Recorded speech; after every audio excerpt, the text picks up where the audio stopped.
obsuufi dhoksuu kooda bumaseete ni beekti garaan koosa kana goote. Oromoof Boorana tangafa gadaan Boorana tangafa waaqaaf booruu tangafa lafaa leban addunyaa daanaa samalee daanaa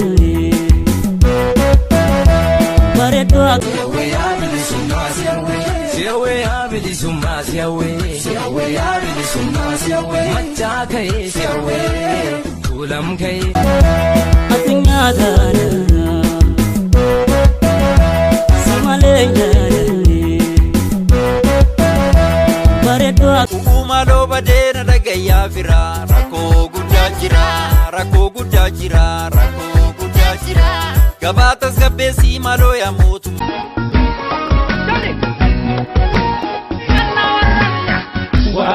Wahu ya shimana ko wahu ya shimana. Ebune hekeransa mukasa.